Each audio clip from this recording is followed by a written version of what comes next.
Olá, alunos, sejam todos bem-vindos à nossa aula de matemática. Hoje nós temos a nossa revisão. Aqui com vocês, o professor Jean Nobre, para a gente revisitar os conteúdos que nós estudamos ao longo dessa unidade de número 4. Acompanha comigo. Aí está, ó. A nossa aula de número 36 é uma aula de revisão e avaliação, tá bom? Nós iremos trabalhar essa revisão vendo alguns conteúdos, os principais conteúdos, uma síntese, né, de todos os conteúdos que nós trabalhamos aqui na unidade 4. E em seguida daremos alguns exemplos, tá, para a gente exercitar esse conteúdo.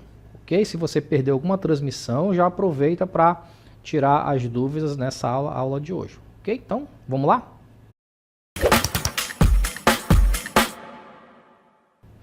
Ok, gente, então vamos começar com a nossa primeira cartela para a gente ver as definições e os conceitos básicos de círculo e circunferência, tá? Dá uma olhadinha, temos aí, ó, nós trabalhamos nessa aula as diferenças básicas entre círculo e circunferência. O que é um círculo, o que é uma circunferência,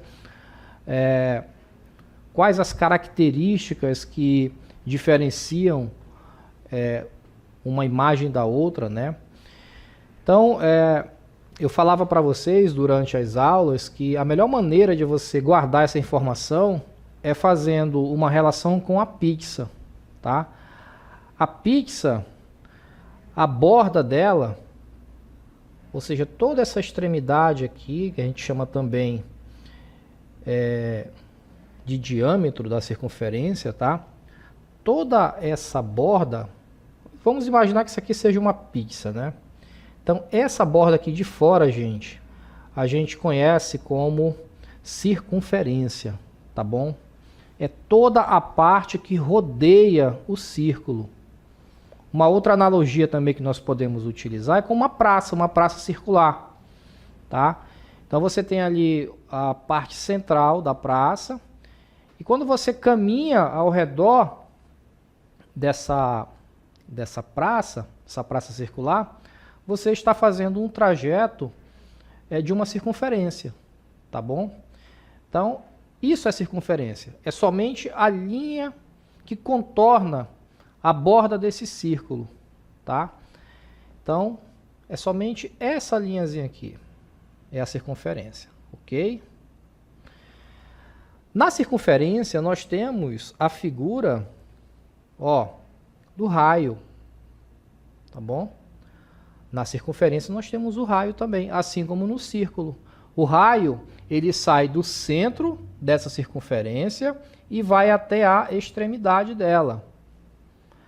Qualquer segmento de reta que saia do centro dessa circunferência e vá até a sua borda é chamado de raio, tá? Qualquer que seja a direção, desde que esse segmento de reta saia exatamente do centro dessa circunferência, tá bom? Essa distância, tá? Essa distância aqui é chamada de raio, ok? Representado pela letra R, ok? Vimos também que quando uma reta atravessa toda a circunferência passando pelo centro dela, nós conhecemos como diâmetro. Foi o que nós estudamos, né? É o diâmetro, ok? E um segmento de reta que sai de uma extremidade da circunferência e vai até a outra extremidade, mas sem passar pelo centro dela, é chamado de corda, tá? Então, esses são os principais elementos que nós temos numa circunferência, tá, gente? É o diâmetro, o raio e a corda. Beleza? E o círculo, professor? O círculo, gente, vejam que o círculo ele já tem a parte inferior, ou melhor, a parte interior toda preenchida. Então, nesse caso, como nós temos aqui toda essa região que está preenchida por alguma coisa, nós temos uma área, tá? Vejam que no círculo nós teremos uma área, tá? essa é a principal diferença entre o círculo e a circunferência. No círculo nós teremos uma área, na circunferência nós teremos apenas essa linha, né? Esse diâmetro, ou melhor, esse perímetro que circula toda a circunferência. Ok? Olha o que diz aqui a definição, né? Vamos recorrer aqui à definição. Uma circunferência é uma região do plano formado por pontos que são equidistantes de um ponto fixo chamado centro. Ok? Chamado centro da circunferência, ou seja, é formada por pontos que possuem a mesma distância do centro. Então foi o que nós acabamos de ver aqui, tá? Essa distância do centro até a extremidade da circunferência, tá? Esses segmentos de reta, eles sempre terão exatamente a mesma distância. Então, se, por exemplo, esse raio aqui vale 5 centímetros, por exemplo, esse outro também valerá 5 centímetros, tá? Se eu traçar um outro raiozinho para esse lado aqui, esse aqui também terá 5 centímetros, ok? Todos eles têm a mesma distância. Beleza, né, pessoal? Vamos seguindo. E o círculo? Olha o círculo. É uma figura plana, delimitada por uma circunferência. Ou seja, como se o círculo estivesse dentro da circunferência, né? A gente pode entender dessa forma também. E que inclui todos os pontos internos a ela. A ela quem? A circunferência, né? Em outras palavras, é a região do plano que é delimitada pela circunferência. Veja que essa região do plano que ele se refere, que é toda essa parte aqui, né? Ela tem um limite. E qual é o limite? É a própria circunferência, tá? Veja que da circunferência para fora não passa. O limite desse círculo é justamente a linha da circunferência, tá? A bordazinha aqui da circunferência. Certo, pessoal? Entendido, né? Bem tranquilo esse conceito. Nós trabalhamos bastante ao longo das nossas aulas.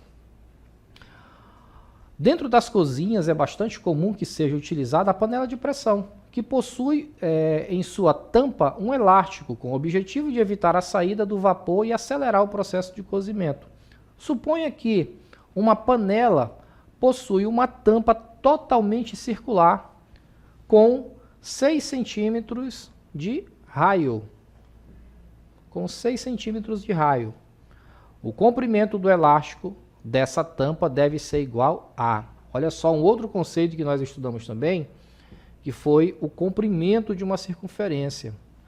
O comprimento de uma circunferência nós vimos que a gente obtém multiplicando 2 vezes o valor de π vezes o valor do raio, tá? Então, multiplicando o valor de π vezes 2 vezes o raio, eu consigo obter o comprimento de qualquer circunferência, gente, tá? Apenas com a informação do raio. E essa informação do raio ela foi dada, ó, 6 centímetros de raio. Então, pronto. Ele quer saber o comprimento do elástico dessa tampa. Então, vamos lá. Para eu encontrar o comprimento dessa circunferência, que no caso aí é o elástico da panela de pressão, né?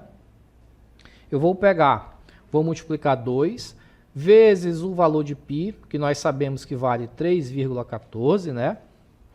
É uma constante matemática, não muda, vezes o raio, que é 6. Pronto. O comprimento vai ser igual. 6 vezes 3,14 dá 6,28 vezes 6. Ok? E aí basta a gente multiplicar agora, né? 6,28 vezes 6, que nós iremos obter esse comprimento, ó, de 37,68 centímetros. Ou seja, o comprimento desse elástico da tampa da panela de pressão, 37,68 centímetros. Ok? Então aí está resolvida a nossa situação problema. Bacana, né, pessoal? Com apenas a informação aqui do raio, a gente conseguiu obter o comprimento aí da nossa circunferência, ok? Aqui nós temos as alternativas, tá? Vamos para a próxima situação. Calculando o comprimento, né? E aqui nós temos o cálculo, né, que foi feito. Nós iremos obter aí o resultado, tá? Veja que nesse caso aqui nós utilizamos 3,14, tá? A gente pode utilizar duas casinhas decimais ou apenas uma casa decimal, tá? Utilizando aqui duas casinhas decimais, tá? Nós iremos chegar nesse valor, tá? Veja que a gente trabalhou aqui 3,14. Normalmente o valor de π é esse, tá? 3,1 não tem importância, tá? Vocês vão chegar no resultado da mesma maneira. Vamos ver agora um outro conteúdo que nós estudamos também, que foi a média aritmética. Então, quando usamos a média aritmética na vida real? Para saber a média das notas de uma disciplina, por exemplo, para calcular a temperatura média da semana, para descobrir o tempo médio do percurso de casa até a escola, para comparar, preços médios de produtos em lojas diferentes. Então vejam que em todas essas situações aqui, nós utilizamos a média aritmética, tá? Como é que a gente faz esse cálculo da média aritmética? Olha esse exemplo aqui, as notas de Ana. Então ela obteve aqui 6, 8 e 7. Como é que a gente obtém essa média das notas da Ana, né? Então a gente vai pegar todos os valores aqui, ó, 6, 8 e 7, vamos somar e dividir pela quantidade de valores. Veja que como eu trabalhei apenas 3 valores, eu vou fazer essa divisão por 3, tá? Se eu tivesse 4 valores, eu faria divisão por 4 e assim por diante, ok? Então o conceito de média aritmética, gente, é basicamente isso. Você vai somar os valores que você tem e no final dividir pelo quantitativo desses valores, tá? Pela quantidade de valores. Então nesse caso aí, nesse exemplo, o somatório dá 21. 21 dividido para 3 é igual a 7. Tá? Então 7 é a média aritmética desses 3 valores, do 6, do 8 e do 7. Tá? Veja que não é nem 6 e nem 8. É um valor ali intermediário. Tá bom? Isso é a média aritmética. Olha esse probleminha aqui que nós também trabalhamos, né? Vamos aqui revisitá-lo. Temos aí, ó, a família de Júlia vai à feira todos os sábados. Nas últimas 4 semanas, eles compraram as seguintes quantidades de frutas. Então vejam, na primeira semana ela comprou 5 quilos de fruta, na segunda semana 6,5 kg, terceira semana 4 quilos, quarta semana 7,5 kg. Ok? Então vejamos aqui a solução para essa questão da Ana. Temos todos os valores que nós precisamos somar, 5, 6,5, 4 e 7,5. Esses são os valores que foram dados aqui nas 4 semanas. Então, basicamente, nós iremos somar esses 4 valores, que vai dar 23, tá? E em seguida dividir por 4, já que nós temos 4 valores, então a divisão tem que ser por 4, tá? Resultado 5,75. 5,75, gente, é a média dos 4 valores que nós trabalhamos, tá? Vamos agora ver o conceito de frequência simples, né, que também é conhecido como frequência absoluta, e a frequência relativa. Vamos começar aqui pela frequência absoluta, frequência simples. É o número de vezes que um determinado valor ou classe aparece no conjunto de dados. É o número de vezes que um determinado valor ou classe aparece no conjunto de dados. Veja, se o número 7 apareceu 5 vezes em uma pesquisa, sua frequência é 5, ok?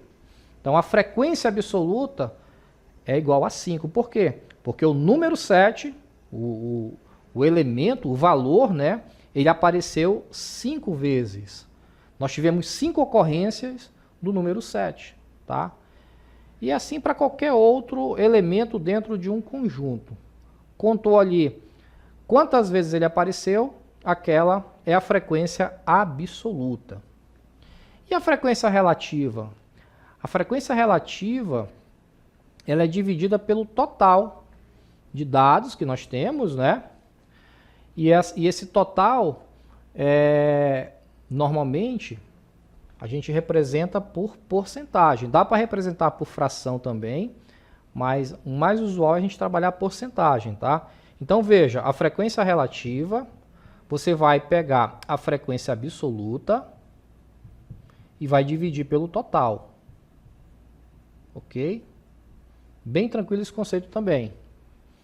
Ou seja, você vai pegar a frequência absoluta ou a frequência simples, que ele fala aqui, tá? E dividir pelo total de valores que você tem ali. Vamos ver um exemplo? Olha só. Então vamos completar aqui a tabela, né? Para a gente exercitar essa parte aí. Veja, eu tenho aqui a frequência absoluta e a frequência relativa, ok? Frequência absoluta. Frequência absoluta aqui é a quantidade, ó, de gols ou de vitória que o time tem aqui nesse campeonato, né? Vamos voltar aqui novamente, olha só. Vamos completar a tabela a seguir usando os conceitos sobre frequência absoluta e relativa. Então aqui ele está tratando basicamente aí dos gols que foram feitos no campeonato. Então vejam que o primeiro time aqui, o Flamengo, ele fez 10 gols, o segundo fez 6, Fluminense fez 3, Botafogo fez 1 gol. Tá?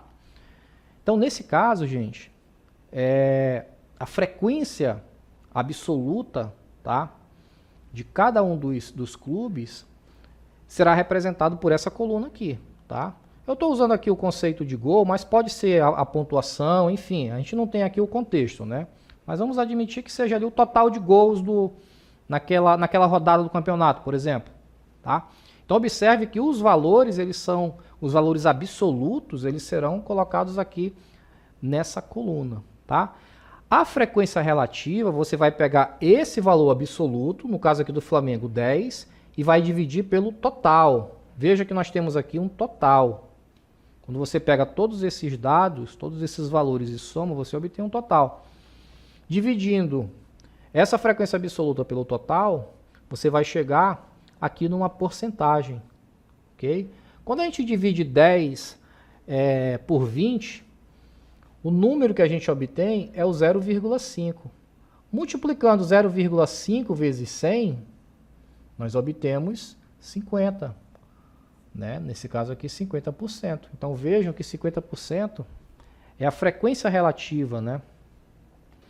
Para esse caso aí do time do Flamengo. E assim a gente consegue completar para todos os outros. Ó. No caso do Vasco aqui, vamos pegar aqui 6 dividido pelo total, que é 20, né?